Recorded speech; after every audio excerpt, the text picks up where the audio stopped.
Video शुरू करने से पहले आपको बता दें कि यदि अभी तक आपने हमारे चैनल को सब्सक्राइब नहीं किया है तो अभी कर लें और साथ में नोटिफिकेशन घंटी को भी दबाएं ताकि हमारी वीडियो सबसे पहले आप तक पहुंच सके। बंधुओं, खुद की प्रशंसा सुनना अधिकांश लोगों का स्वभाव होता है।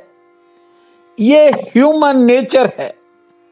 निंदा सुनने वाले बहुत कम लोग होते हैं, क्योंकि प्रत्येक व्यक्ति को प्रशंसा प्रिय होती है, वह चाहे झूठी ही क्यों न हो, निराधार ही क्यों न हो।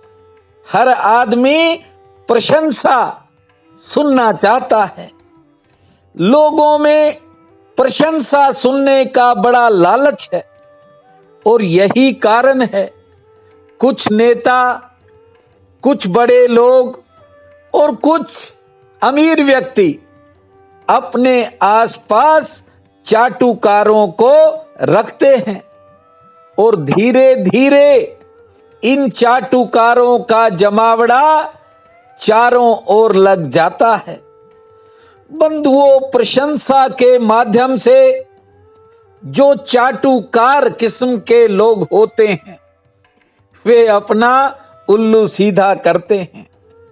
कहने का मतलब ये है कि वह अपना हित साधन करते हैं। निंदा करने वालों से लोग बचते हैं, जबकि कबीर ने कहा है, निंदक नियरे राखिए। यदि कोई आपकी बात को काटता है, उसे यदि पड़ोस में मकान बना के देना पड़े तो भी उसे रख लेना चाहिए। बंधुओं, ज्यादा प्रशंसा सुनने वाला वास्तविकता से आंखें चुराता है। उसे पता नहीं होता कि वह क्या कर रहा है। 1 साल पहले की बात सुनाता हूं। मैं किसी समारोह में शामिल होने गया था। किसी ने, एक अनजान व्यक्ति वहां था, उससे मेरा परिचय करवाया और परिचय में उसने कहा कि गुरुजी के 3.5 मिलियन सब्सक्राइबर हैं यूट्यूब पे। अब उस व्यक्ति का तो ये कहना था और सामने वाला खड़ा खड़ा ही चरणों में गिरने लगा। कभी पानी का गिलास, कभी कॉफी, न जाने उसने क्या क्या मेरे आगे परोसा होगा। लेकिन आपको बता दूं, मैंने कभी इस बात को संज्ञान में नहीं लिया कि ये कितने सब्सक्राइबर हैं। चर्चा आपसे जरूर हुई होगी, बहुत बार की होगी, लेकिन केवल आपका मान बढ़ाने के लिए। बंधुओं, इतनी बड़ी संख्या में मैंने मोबाइल सुने हैं, व्हाट्सएप देखे हैं। कई बार मैं ये देखता हूं कि कुछ लोगों के 100 मैसेज इकट्ठे हो चुके होते हैं, लेकिन मुझे देखने का समय नहीं मिलता। इसलिए मैंने 2 वर्ष पहले आराम करने की ठान ली थी।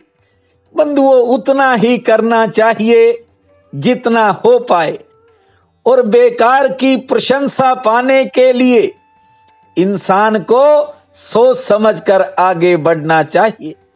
आपको सुना देता हूं। चुनार का नाम आपने सुना होगा। इसका प्राचीन नाम करुष देश था। वहां का राजा था पोंड्रक। वह हमेशा चाटुकारों से घिरा रहता था, और चाटुकार जानते हो उसे क्या कहते? आप वासुदेव हैं, आप नारायण भगवान हैं, आपकी सेवा करके हम धन्य हो गए। बंधुओं, यही मैं आपसे कहता हूं, आप जो भीतर से हो वही रहा करो, किसी की बातों में मत आया करो। मुझे बहुत से लोग न जाने क्या समझते होंगे, मैं तो आपका छोटा भाई हूं, बस ये निज धर्म के सूत्र सुनाने आपके चरणों में उपस्थित रहता हूं। कितना बड़ा राजा पोंड्रक, लेकिन चाटुकारों ने इतनी बार वासुदेव कह दिया कि वह खुद ही इन झूठी प्रशंसाओं से ऐसा प्रभावित हुआ कि वह स्वयं को वासुदेव कहने लगा। और जानते हो, उसने 2 कृत्रिम हाथ लगा लिए, अर्थात आर्टिफिशियल हाथ लगा के चतुर्भुज बन गया और शंख चक्र गदा कमल भी धारण कर लिया। अहंकार की पराकाष्ठा तब हुई जब उसने द्वारिका में भगवान श्री कृष्ण के पास दूत भेज दिया और कहलवाया कि तुम तो पाखंड करते हो, मूल वासुदेव मैं ही हूं, या तो मेरी शरण में आ जाओ अन्यथा युद्ध करो। बंधुओं, पोंड्रक के दूत का संदेश जब भगवान कृष्ण की सभा में सुनाया गया तो वहां बैठे लोग हंस पड़े। श्री कृष्ण ने दूत से कहा, पोंड्रक से अब मैं युद्ध भूमि में ही मिलूंगा। युद्ध हुआ, लेकिन श्री कृष्ण के सामने जो पोंड्रक था 2 घड़ी भी नहीं ठहर पाया। श्री कृष्ण ने पोंड्रक से कहा कि तुमने मेरे अस्त्र शस्त्र छोड़ देने को कहा था, लो अब अस्त्र मैं तुम्हीं पर छोड़ रहा हूं। भगवान श्री कृष्ण ने उस पर अस्त्र शस्त्रों से प्रहार करना शुरू किया। गदा के एक प्रभाव से पोंड्रक का रथ जो था नष्ट हो गया और श्री कृष्ण के सुदर्शन चक्र से उसकी गर्दन कट गई। राजमुकुट धारण करने वाला, इतने बड़े राज्य का संचालन करने वाला पोंड्रक धराशाही हो गया। इसलिए मैं कहता हूं, कई बार चाटुकार लोग जो होते हैं वे बड़ी हानि करवा देते हैं। मैं कहता हूं, यदि किसी को थोड़ी सी सफलता मिलती है तो ऐसे लोग उसके चारों तरफ जमा होते हैं।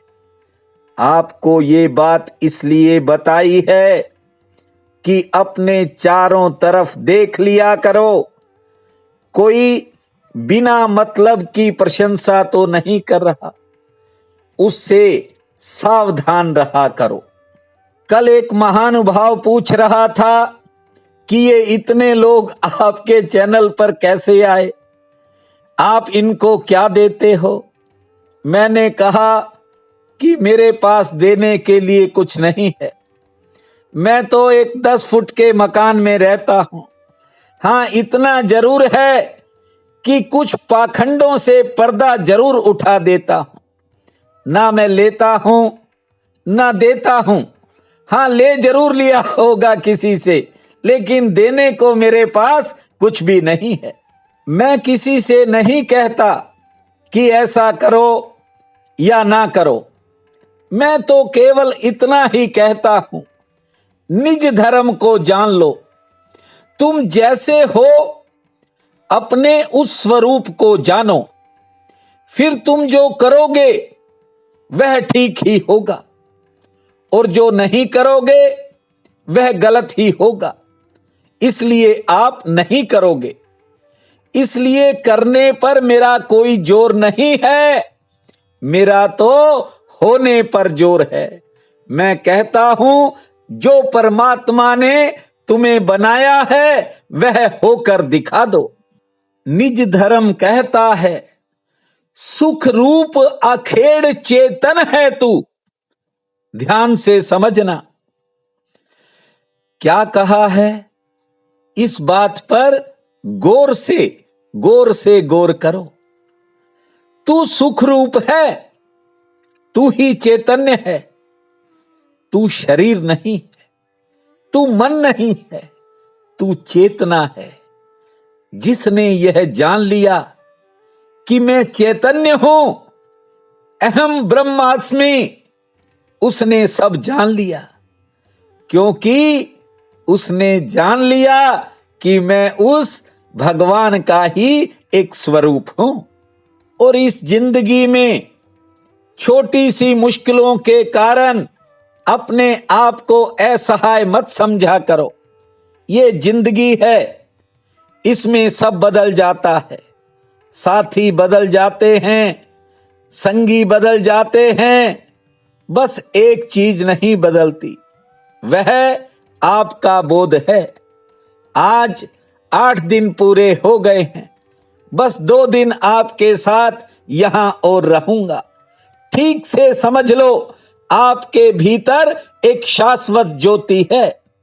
शरीर बदलता है, भावनाएं बदल जाती हैं, मन बदलता है, सब बदलता है।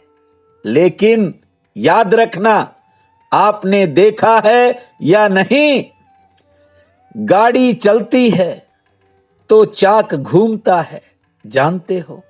जिस कील पर चाक घूमता है वह सदा स्थिर रहती है, और वह चैतन्य ही आपकी कील है।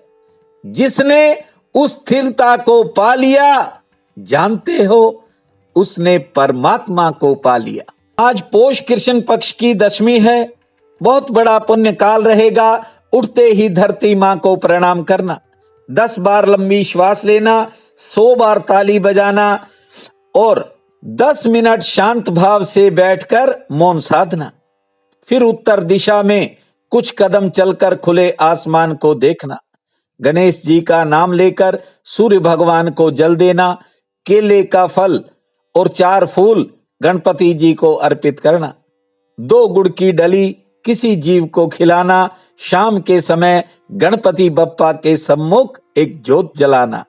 भूमा गण गण पते नमः, भूमा गण गण पते नमः, इस महामंत्र को जपना, समय मंगलमय रहेगा।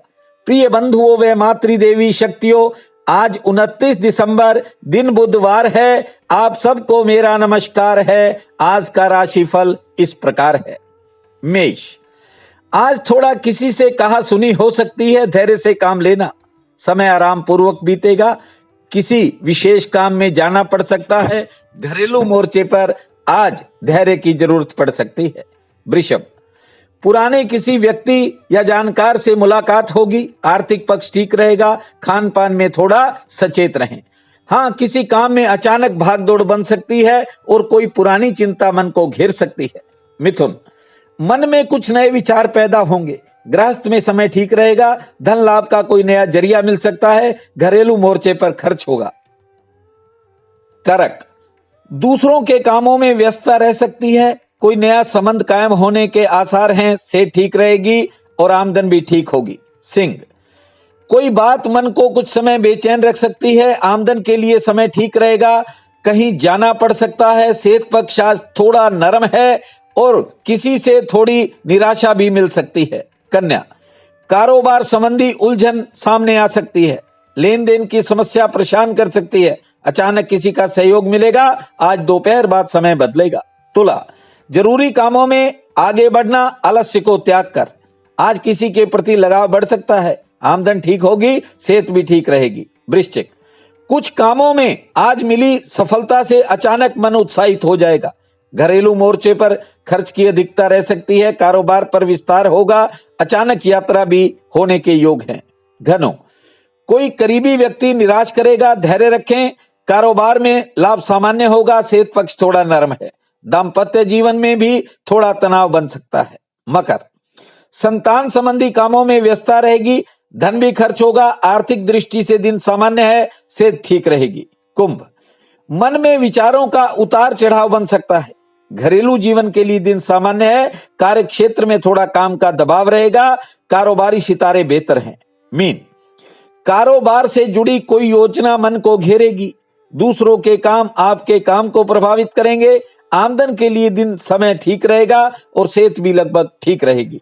आज का ये दिन आप सबके लिए अति शुभ फलदायी हो, यही मेरी कामना है। आप सबका बहुत बहुत धन्यवाद।